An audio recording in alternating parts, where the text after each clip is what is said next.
তো যারা যে কথাটা আমাকে বলা হয়েছে যে ভক্তি করতে শিখেছে, তার উদ্দেশ্যেই বলছি, বিশেষ করে, বা তাদের মতো যারা আমাকে নিয়ে ভাবনা চিন্তা করছো তাদের উদ্দেশ্যে বলছি যে হতেই পারে, কারণ ফেসবুকে তো অনেকেই আছে, হতেই পারে তারা হয়তো আমাকে এইভাবে কোনোদিনও দেখেনি বা তারা দেখছে।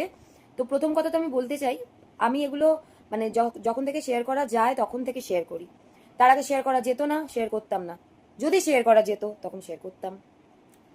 তো যখন কোনো কিছু আসে না, সময়ের সাথে সব জিনিস বদলাতে থাকে। তো আজকে রবিবার, তো আমি আমার মানে ঘোরা আনন্দ বেড়ানোয় আমি কাটাতেই পারতাম, কাটাইও, এই না যে কাটাই না, কিন্তু তারই মধ্যে চেষ্টা করি আমার যে সত্তা, সেই সত্তাটা ভুলে না যেতে। কারণ অনেকেই আছে হাড্ডি মাটি চিবিয়ে তারপরে ঘুমিয়ে ঘুরুঘুরু করতে চলে যায়। আমিও ঘুরুঘুরু করতেই যাই, কিন্তু আমাদের ঘুরুঘুরু করার জায়গাটা কিন্তু আলাদা। ঠিক আছে, ওই যে ভক্তি, আমাদের ঘুরুঘুরু করার জায়গাটাও ভক্তি।